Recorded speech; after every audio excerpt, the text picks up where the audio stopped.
এই জীবনে তিনটি গুরুত্বপূর্ণ শব্দ আছে যা বোঝা আমাদের কাছে খুব গুরুত্বপূর্ণ, এবং এই তিনটি শব্দের নিজস্ব অর্থ আছে। প্রথম হলো সঙ্গবদ্ধতা, অর্থাৎ একসাথে মিলে কাজ করতে হবে, একসাথে মিলে পরিশ্রম করতে হবে, সামনে এগোতে হবে। এরকম করতে পারলে আপনার শক্তি বৃদ্ধি পাবে, আপনার ক্ষমতা বৃদ্ধি পাবে, আপনি এগোতে পারবেন এবং অনেক দূরে যেতে পারবেন। দ্বিতীয় হলো আত্মবিশ্বাস। হেরে যাওয়া বস্তুও আবার জিতে নিতে পারবেন। যদি আপনার নিজের আত্মবিশ্বাস থাকে তাহলে আপনি কখনো পরাজিত হবেন না। এবং তৃতীয় হলো অহংকার। জয়লাভ করার পরেও কিন্তু এটা আপনাকে পরাজিত করতে পারে। সেই জন্য জীবনে সঙ্গবদ্ধ হন, আত্মবিশ্বাস রাখুন, কিন্তু কখনোই অহংকার করবেন না। এই অহংকার আপনার থেকে সব কিছু কেড়ে নিতে পারে। এই অহংকারের জন্যই মথুরাপতি কংস নিজের পতনের দিকে অগ্রসর হয়েছিলেন। এই অহংকারকে ত্যাগ করুন আর আমার সাথে ভালোবেসে বলুন, রাধা রাধা। এই সংসারে সব থেকে বেশি কঠিন কাজ কোনটা? কেউ বলবেন যুদ্ধ করা, কেউ বলবেন ধন অর্জন করা, আবার কেউ বলবেন জ্ঞান অর্জন করা সব থেকে বেশি কঠিন। এবার প্রত্যেক ব্যক্তির নিজস্ব অভিজ্ঞতা আছে, আর সেই অনুসারে তার নিজস্ব একটা উত্তর আছে। সাধারণভাবে দেখতে গেলে এই সংসারে সব থেকে কঠিন হলো তপস্যা করা, অর্থাৎ সব কিছু ত্যাগ করে তপস্যায় নিজেকে বিলীন করে দেওয়া। এবার এর থেকে বেশি কঠিন এই সংসারে আর কি বা হতে পারে?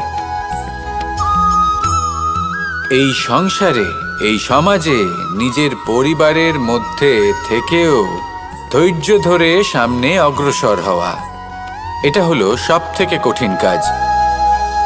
কারণ যখন আপনি তপস্যা করেন তখন সেখানে আপনার ধৈর্য ভাঙার মতো কেউ থাকেন না, না কোনো বন্ধু, না কোনো আত্মীয়, না কোনো শত্রু, কেউ না। কিন্তু যখন আপনি এই সমাজে, এই পরিবারে থাকেন, কোনো না কোনো ব্যক্তি এসে আপনার ধৈর্যের বাঁধ ভেঙে দেওয়ার ক্ষমতা রাখেন।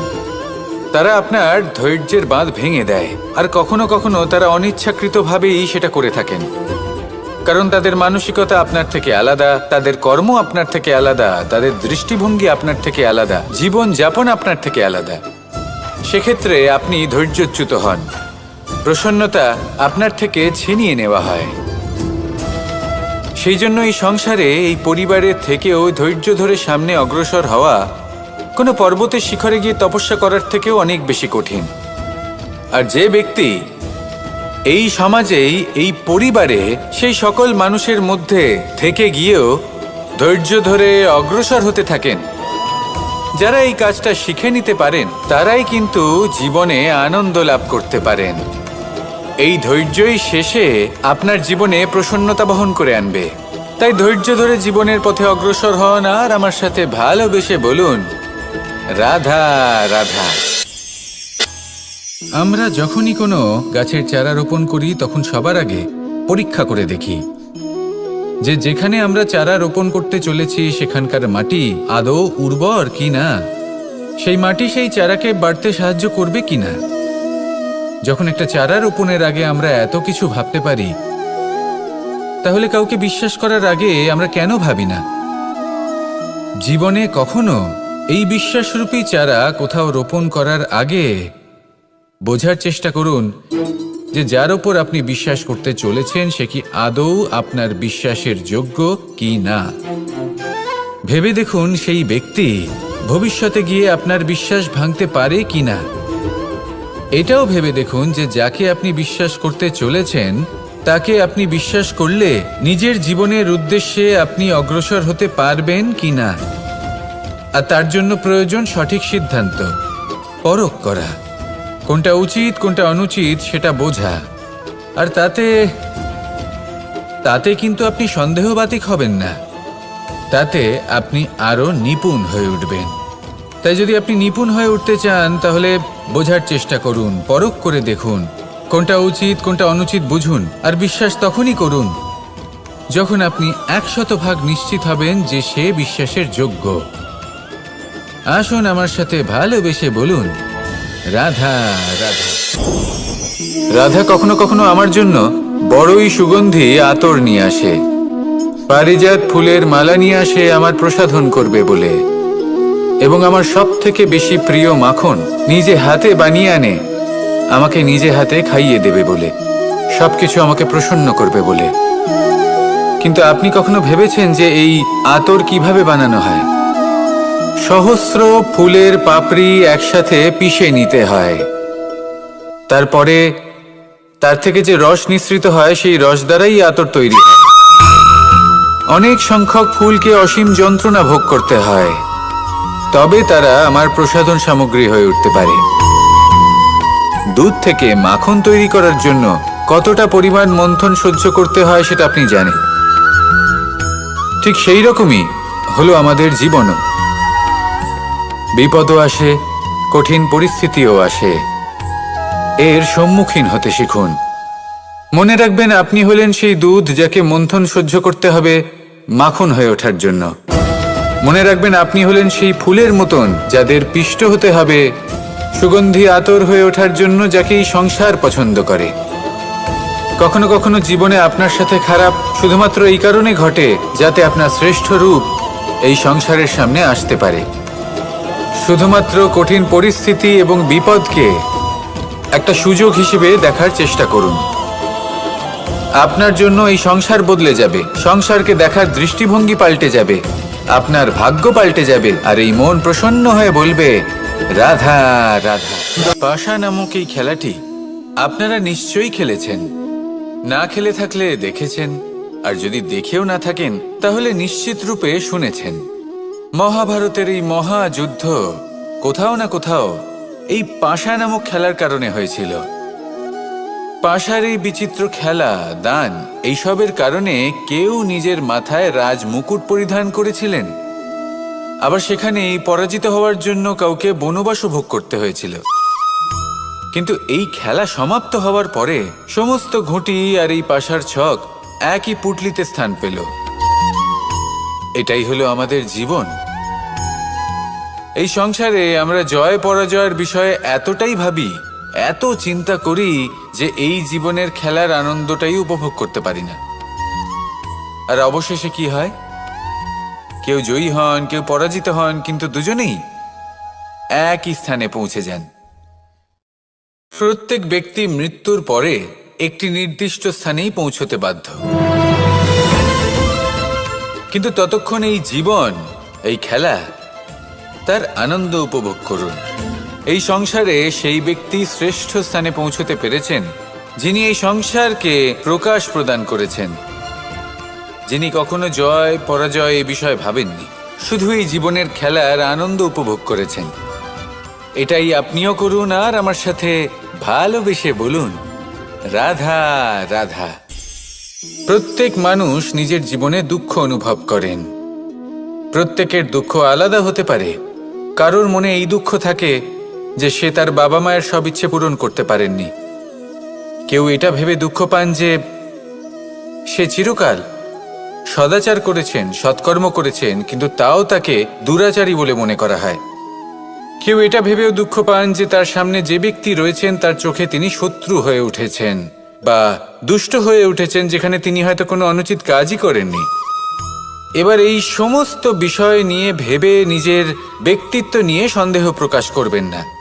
যদি নিজের ব্যক্তিত্ব নিয়ে কোনো সন্দেহ থেকে থাকে তাহলে কর্ম সংক্রান্ত প্রশ্ন করুন যে আপনি যা করেছেন তাতে কি উচিত ছিল, কি অনুচিত ছিল। যেটা প্রয়োজন সেটা এটা বোঝার যে আপনার অন্তর্মন, আপনার বিবেক আপনাকে কি বলছে, আর আপনার অন্তর্মন আর আপনার বিবেক আপনাকে যেটা করতে বলবে শুধু সেটাই করুন। আর তারপরে এই সংসার কি বলবে, কি ভাববে সেসব নিয়ে ভাবতে যাবেন না, কারণ এই সংসার তো ঈশ্বরকেও প্রশ্ন করে থাকে, ঈশ্বরকেও দোষী মনে করে। কখনো কখনো যখন কোনো ঘটনা মানুষের ইচ্ছা অনুযায়ী ঘটে না, তখন মানুষ এটা বলে যে হে ঈশ্বর, আপনি আমার পাশে থাকলেন না, আপনি বড়ই কঠোর, এটা আপনার দোষ। যেখানে বেশিরভাগ সময় হয়তো সে নিজেই নিজের কর্মফল ভোগ করছে। আর কখনো কখনো ঈশ্বর হয়তো তার জন্য আরো ভালো কোনো পরিকল্পনা করে রেখেছেন, কিন্তু মানুষ সেটা বুঝতে পারে না। তাই দিনের শেষে যেটা প্রয়োজন সেটা হলো নিজের মনের কথা বুঝতে হবে। আপনার বিবেক কি বলছে শুধু সেটাই করুন আর সামনে এগোতে থাকুন। আমার সাথে ভালোবেসে বলুন, রাধা রাধা। পরিবর্তন, এটা হলো সৃষ্টির অমূল্য নিয়ম। এই সংসারে সবকিছু সময়ান্তরে পরিবর্তিত হয়, এই সময়ও পরিবর্তিত হয়। পরিবর্তন চিরকাল হয়ে এসেছে আর চিরকাল হতে থাকবে, কিন্তু এবার আমরা সেই পরিবর্তন কিভাবে লাভ করব যেটা আমাদের প্রয়োজন, যেটা আমরা চাই। আমরা জীবনে বিকাশ চাই। এই বিকাশ কিভাবে লাভ করতে পারি? এই প্রকৃতি কিন্তু আমাদের অত্যন্ত উত্তম উদাহরণ দিয়ে বুঝিয়েছে। একটি বিন্দুর উদাহরণ দিয়েছে যা ভবিষ্যতে একটা বিশাল নদীর আকার ধারণ করে। এটা কিভাবে হয়? মেঘ থেকে একটি বিন্দু ঝরে পড়ে সেই পর্বতের ওপর যেখানে হিম আছে। সেই হিমের সংস্পর্শে আসা মাত্র সেই বিন্দুর সাথে আরো বেশ কিছু বিন্দু যুক্ত হয়। তারপর তারা অগ্রসর হয়, আরো কিছু বিন্দু যুক্ত হয়, আস্তে আস্তে একটা ক্ষীণ ধারার রূপ ধারণ করে এবং সেটাই ভবিষ্যতে আরো এগোতে থাকে। অনেকটা যাওয়ার পর যখন অনেক সংখ্যক বিন্দু একসাথে যুক্ত হয় তখন সেটা বিশাল নদীর আকার ধারণ করে। এবার আমরা মানুষ বলে আমাদের সাথে এই নিয়মের অন্যথা হয় তা নয়। আমরাও এই প্রকৃতির অংশ, আমাদের ক্ষেত্রেও একই নিয়ম প্রযোজ্য। যখন পরিশ্রম করে অনেক সংখ্যক বিন্দু আমরা একত্রিত করব তখনই পরিবর্তনের নদী প্রবাহিত হবে। প্রয়োজন হলো নিরন্তর পরিশ্রম করা এবং ধৈর্য ধরা। এটা করতে থাকুন, জীবনে সব কিছু লাভ করতে পারবেন, কারণ প্রকৃতি আমাদের এটাই শিখিয়েছে। আর আমরা এই ব্রহ্মরই একটি অংশ, যার দ্বারা এই ব্রহ্মাণ্ড নির্মিত। আসুন আমার সাথে ভালোবেসে বলুন, রাধা রাধা। কখনো এই প্রকৃতির দিকে তাকিয়ে থাকবেন। এই প্রকৃতি অনেক ধরনের শিক্ষা দেয়। কোনো একটা গাছকে দেখুন কিভাবে সে মাটি থেকে জল শুষে নেয়। সে ঝড় হোক বা হোক কড়া রোদ সব সহ্য করে এবং অবশেষে সে ফল ধারণ করে। আর সেই ফল উৎপন্ন করার পরে সে ফল কিন্তু সে নিজে গ্রহণ করে না, এই সংসারকে প্রদান করে, যাতে পশু পাখি মানুষ তারা এই ফল গ্রহণ করে শক্তিশালী হয়ে উঠতে পারে, সুস্থ থাকতে পারে। সেভাবেই নদী, সরোবর এরা নিজেরাও কিন্তু নিজেদের জল গ্রহণ করে না, মাটিকে প্রদান করে, পশু পাখিকে প্রদান করে। সূর্য নিজেও নিজের জন্য প্রজ্বলিত হয় না, সে প্রকাশ ছড়িয়ে দিতে চায় আমাদের সবার কাছে, সে আলো পৌঁছে দিতে চায়। এই প্রত্যেকের কর্মে পরমার্থ নিহিত আছে, আর সেই জন্যই এদের সকলকে পুজো করা হয়। তাই মনে রাখবেন, আপনার কাছে জীবন যাপনের অতিরিক্ত যা কিছুই আছে তা পরমার্থের জন্য। তাহলে তার সদ্ব্যবহার করুন আর আমার সাথে ভালোবেসে বলুন, রাধা রাধা। আমরা প্রত্যেকেই অবশ্যই এমন সময় দেখেছি যখন অনেকগুলো সমস্যা একসাথে আমাদের জীবনে এসে পড়ে। সমস্যা আমাদের প্রত্যেকের জীবনেই থাকে। আমরা তার সমাধান খুঁজতে চেষ্টা করি, কখনো সমাধান খুঁজে পাই, আবার কখনো যতই চেষ্টা করি না কেন কোনো সমাধান খুঁজেই পাই না।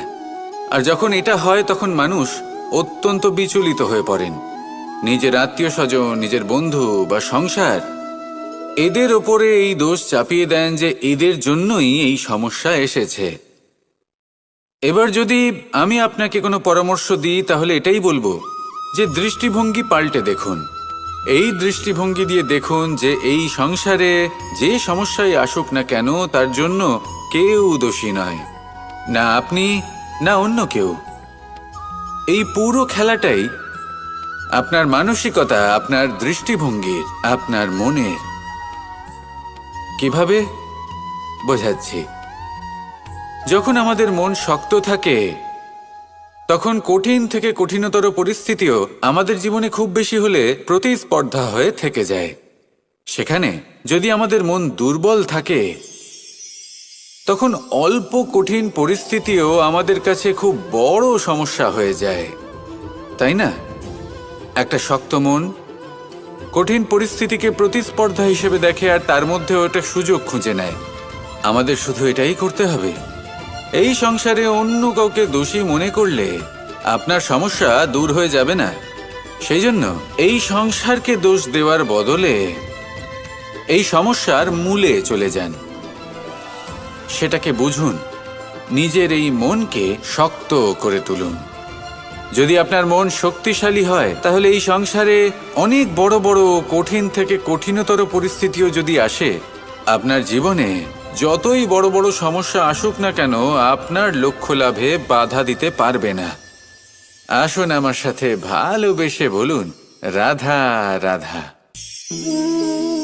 আমরা সবাই পাথর দেখেছি, পর্বতও দেখেছি, শুকনো পাতাও দেখেছি, শ্যামল বনানীও দেখেছি।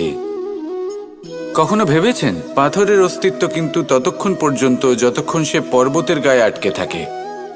যখন সেই পর্বত থেকে সেই পাথর ভিন্ন হয়ে যায় ও নিজের অস্তিত্ব হারিয়ে ফেলে। আস্তে আস্তে কখনো পাথর কেটে বা কখনো পিষ্ট হয়ে সেই পাথর আস্তে আস্তে মাটিতে পরিণত হয় এবং পূর্ণরূপে নিজের অস্তিত্ব হারিয়ে ফেলে। এটাই পাতার সাথেও হয়। এই পাতা যতক্ষণ গাছের ডালের সাথে যুক্ত ততক্ষণ তার অস্তিত্ব থাকে। যখনই ডাল থেকে বিচ্ছিন্ন হয়, সেও নিজের অস্তিত্ব হারিয়ে ফেলে। আর এটাই আমাদের সাথেও হয়। যতক্ষণ আমরা নিজেদের আপনজনের সাথে যুক্ত থাকি, আমাদের অস্তিত্ব বজায় থাকে। যখন আপনজনদের সাথে সম্পর্ক ছিন্ন করি, তখন আমরাও আমাদের অস্তিত্ব হারিয়ে ফেলি। এবার এই সংসারের প্রত্যেক ব্যক্তি স্বতন্ত্র থাকতে চান, আর অনেক ব্যক্তি স্বতন্ত্র থাকবেন বলে আপনজনদের দূরে করে দেন আর তাদের সাথে এই সম্পর্ক ছিন্ন করেন। এটা কি সত্যি প্রয়োজন? আপনজনদের সাথে সম্পর্ক ছিন্ন করে নিজের অস্তিত্ব হারিয়ে ফেলা প্রয়োজনীয়, নাকি আপনজনদের সাথে সম্পর্ক বজায় রেখে নিজেদের স্বতন্ত্র করে রাখা সেটা আবশ্যক? নির্বাচন আপনারই। আসুন আমার সাথে ভালোবেসে বলুন, রাধা রাধা।